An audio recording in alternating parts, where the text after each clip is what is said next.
dirasakan menjalani kekosongan hidup, yaitu ini dalam menjalani kehidupan kita ini pasti kita pernah mengalami beberapa masalah, sesuatu yang dirasakan atau nilai sebagai sesuatu kenyataan tidak sesuai dengan keinginan atau harapan. Akibatnya mereka menganggap kondisi tersebut sebagai sesuatu yang sangat menyedihkan ataupun menyakitkan. Nah, dalam menjalani kekosongan hidup ini, ya kita pasti mengalaminya dalam menjalani kehidupan kita, dalam menjalani setiap kehidupan kita, kita pasti pernah mengalami, seseorang pasti mengalami beberapa masalah. Ya. Mungkin bisa di slide show, Rila, di slide show, oke.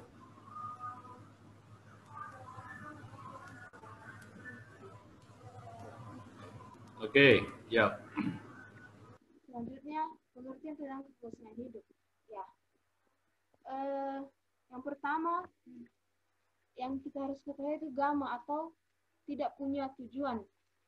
Nah, arti gamma tidak mempunyai tujuan. Apa maksudnya ini? Tidak mempunyai tujuan, pikirannya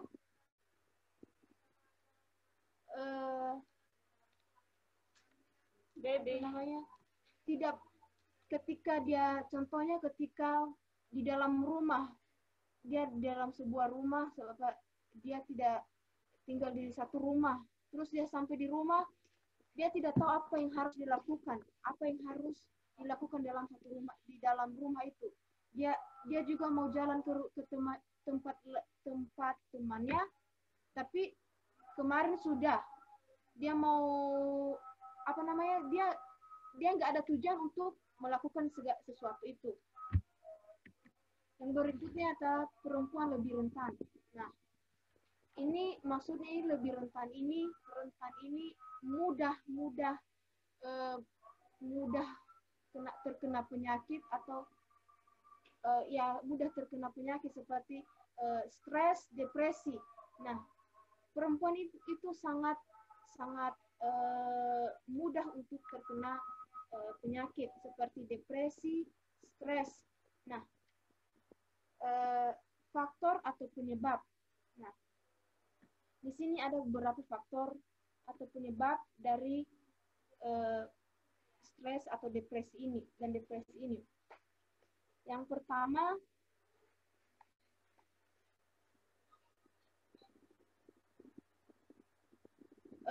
faktor biologis. Nah, faktor biologis ini kalau dalam seorang wanita mengalami seperti yang dialami sekarang ini, seperti pubertas. Nah, ya Bu, itu bukan hal baru bagi bagi jika siswa yang baru masuk sekolah dasar yang mengalami suatu pubertas itu seperti menstruasi. Nah, di sini faktor ini bisa juga menyebabkan depresi, menyebabkan stres. Ya, saya mengalami sendiri kalau terjadinya masa menstruasi itu pasti ada rasa emosi ketika ada orang di sekitarnya yang membuat dia tidak menyenangkan, pasti dia merasa stres atau emosi. Ya, yang kedua, faktor psikologis. Nah, faktor psikologis ini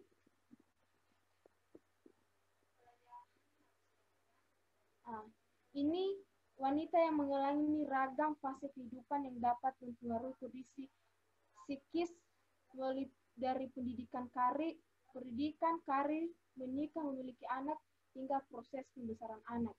Nah, di sini faktor ini juga bisa mengalami stres ketika dalam kondisi atau mulai dari karir, mungkin karirnya tidak tercapai,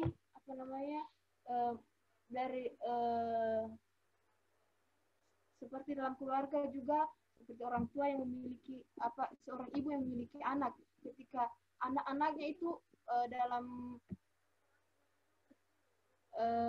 melakukan suatu masalah, pasti kalau anak-anak tidak mendengarkan apa yang disampaikan oleh ibunya, pasti orang tua pasti mengalami stres.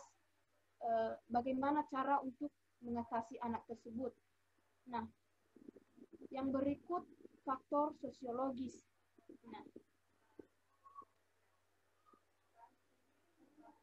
Nah, ini faktor sosiologis ini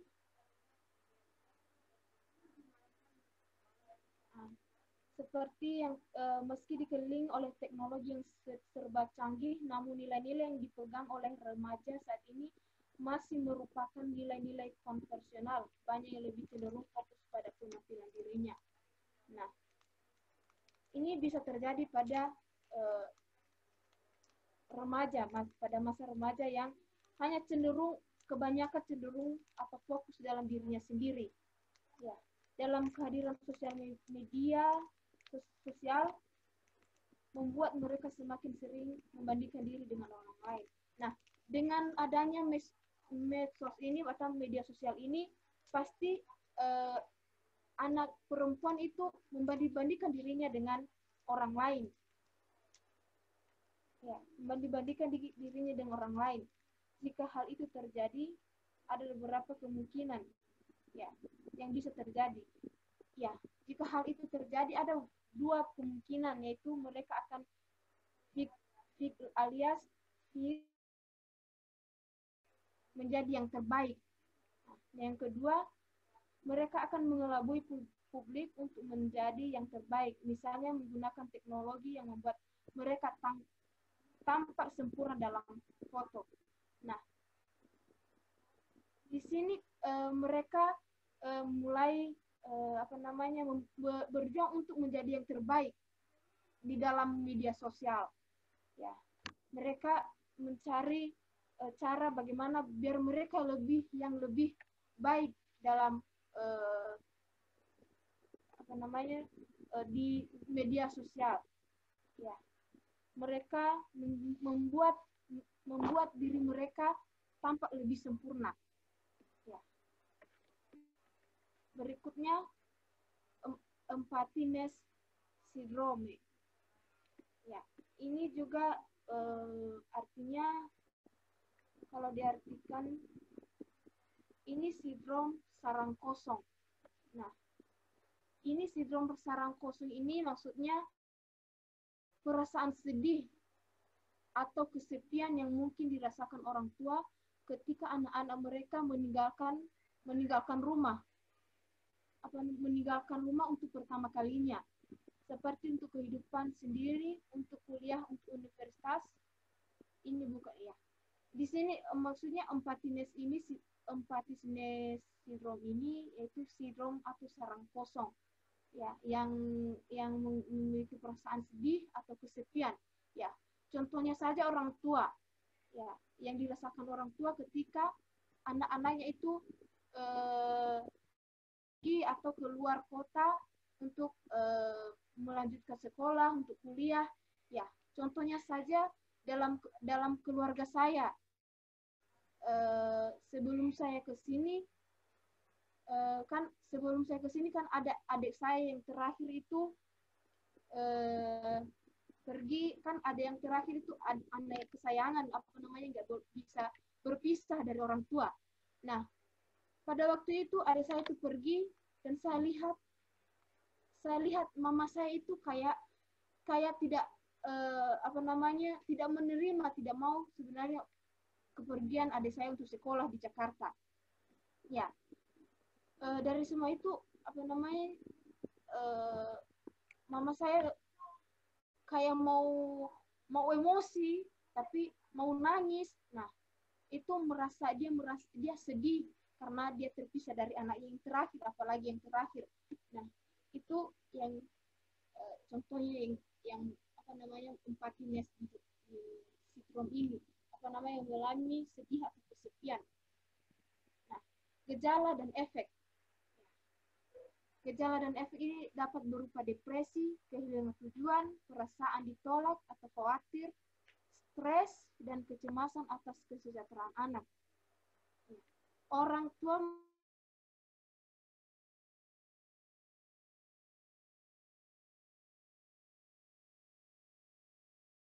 dulu.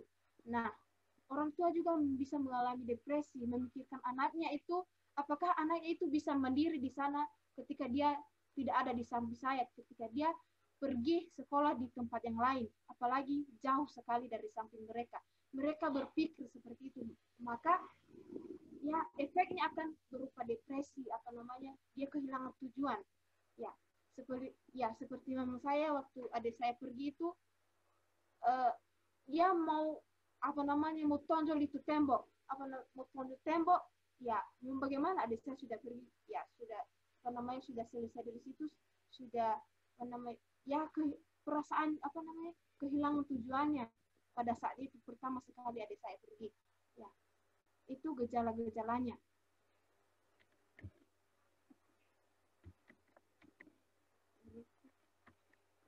Ya, cara mengatasi seperti itu, orang tua yang berpisah dengan anaknya, pergi seperti pergi sekolah, seperti kami kan ini, ya tetap orang tua harus tetap berhubungan dengan anak. Ya, seperti perkembangan karena ini teknologi seperti telepon atau mengirim pesan. Bisa juga sekarang bisa video call secara langsung bisa kelihatan. Nah, peningkatan komunikasi antara orang tua dan anak mereka, itu cara mengatasinya. Yang kedua, hobi dan minat mereka sendiri di waktu luang meningkat ya. Ketika mereka memikirkan gimana di sana, memikirkan anak mereka, ya orang tua bisa melakukan kegiatan-kegiatan apa saja yang bisa mereka lakukan, seperti hobi atau minat yang mereka bisa lakukan. Ya. Yang ketiga, pengaruh luka batin. Nah, ini pengaruh luka batin ini bisa dipengaruhi takut ditinggal atau diabaikan. Nah, ini bisa juga terjadi ketika mungkin seperti dalam berpacaran. Nah, ya takut mungkin sudah terjadi dalam hidup, terjadi sebelumnya, ditinggal pacar, atau waktu dia kecil ditinggal orang tua atau orang tua yang meninggal. Bisa juga anak merasa takut di saat itu. Orang bisa merasa takut atau ditinggal atau diabaikan. Seperti juga bisa dalam sahabat juga. Sahabat mungkin dalam masa lalunya pernah terjadi kepada sahabat-sahabatnya yang mengabaikannya. Ketika dia mau bersahabat kepada orang lain lagi, dia merasa takut. Bagaimana nanti kalau dia abaikan saya lagi? Ya. Yang kedua, rasa takut ditolak. Nah, ini bisa juga orang-orang bisa merasakan merasakan takut ditolak. Kebanyakan sekarang kita dengar juga dalam keluarga, anak-anak itu merasa takut ditolak oleh orang tua atau merasa takut ditolak oleh di lingkungan sekitar. Yang ketiga, penghinaan. Nah, ini juga bisa dipengaruhi luka batin ketika atau mungkin ada teman sahabatnya seperti yang persahabatannya temannya ini melakukan yang tidak baik atau ya pengkhianatan begitu. Itu juga bisa mempengaruhi luka batin, sama dengan pengkhianatan. Terus yang terakhir, luka dari masa lalu. Ini juga bisa terpengaruh luka batin ketika atau mungkin di masa lalunya ada yang terjadi seperti masalah-masalah. Mungkin contohnya saja seperti mungkin waktu dia masih di masa lalunya itu dia pernah terjadi pemerkosaan, pernah terjadi ditolak juga sama orang tua, ya bisa terjadi luka batin di situ, di masalah-masalah yang telah berlalu. Ya. Korban. Nah, korban ini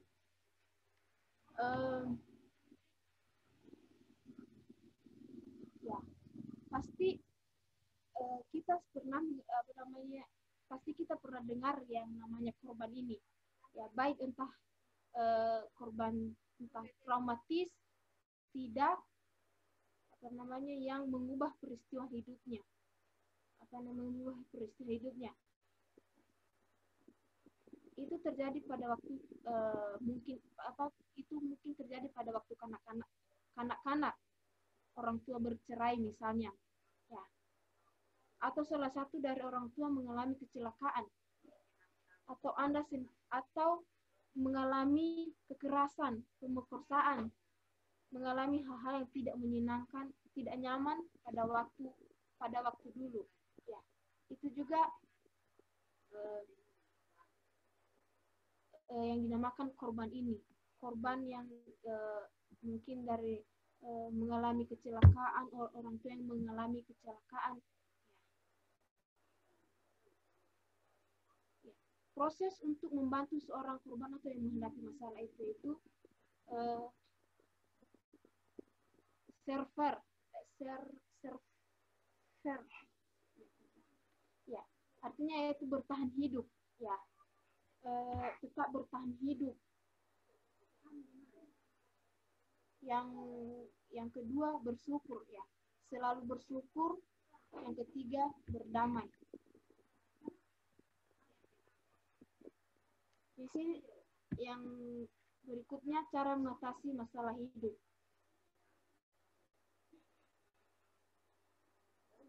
Ya. Cara mengatasi masalah hidup yang pertama melakukan meditasi. Ya, maksudnya meditasi ini yaitu melakukan atau seperti mencari posisi yang ternyaman, memilih tempat yang paling nyaman untuk melakukan meditasi. Seperti melakukan olahraga, senam, ya, itu membuat tubuh kita rileks, atau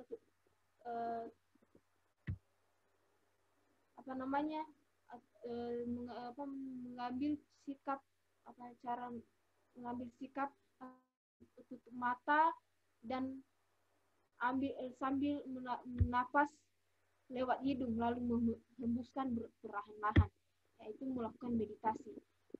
Yang kedua bersikap terbuka dan berserah diri. Ya, cara mengatasi masalah kita harus bersikap terbuka atau berserah diri. Ya, bersikap terbuka terhadap orang lain, menceritakan apa masalah yang kita hadapi. Kalau kita ada masalah, kita jangan menutupi. Kita harus terbuka. Kalau kita menutupi saja di dalam hati ini, pasti luka itu akan bertambah parah. Ya, maka dari itu kita harus mengatasi semua itu. Kita harus bersikap keterbukaan atau berserah diri. Yang berikutnya selalu berdoa dan bersyukur.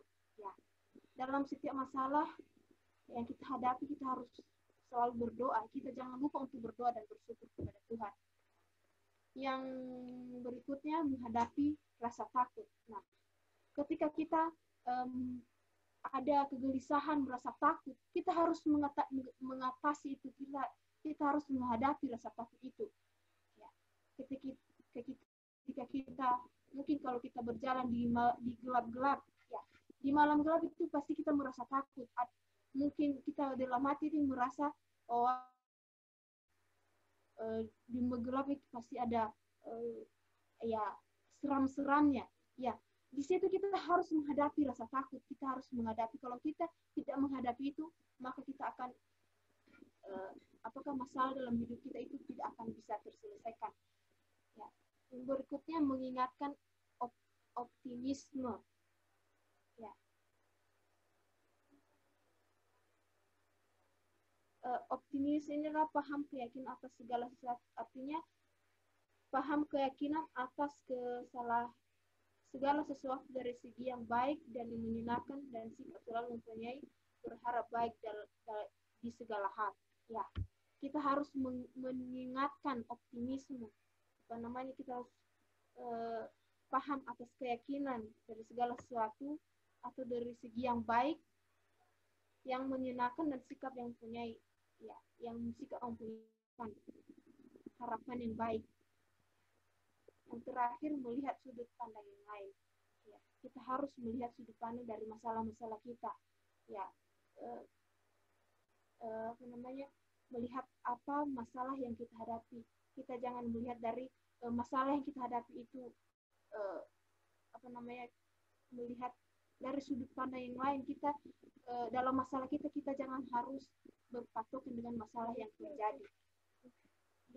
Berikutnya kesimpulan.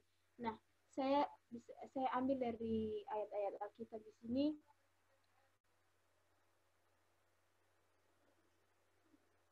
Filipi 4 pasal 4 ayat 6 sampai 7. Dia mengatakan begini, janganlah hendaknya kamu khawatir tentang apapun juga, tetapi nyatakanlah dalam segala hal keinginanmu kepada Allah dan doa dan permohonan dengan ucapan syukur. Damai sejahtera Allah yang melampaui segala akal akan memelihara hati dan pikiran dalam Kristus Yesus. Ya, dalam menjalani masalah itu kita jangan jangan khawatir. Kita harus menyatakan itu dalam segala hal keinginan kepada Allah dalam doa. Ya. Kita memohon dengan setiap masalah yang kita hadapi itu, kita harus menyerahkannya kepada Tuhan. Ya, dengan memohon dengan ucapan syukur. Yang kedua, Amsal 18:14. Dia mengatakan orang yang bersemangat dapat menanggung penderitaannya, tetapi siapa akan memulihkan semangat yang patah. Ya, dari materi ini saya bisa memberi kesimpulan di situ dari ayat-ayat ini. Ketika kita dalam menghadapi masalah itu, kita tetap semangat atau menanggung penderitaannya itu. Bukan berarti kita mengabaikan masalah itu, tetapi kita harus semangat. Pasti dalam masalah itu pasti ada jalan keluarnya. Itu saja Pak yang bisa saya itu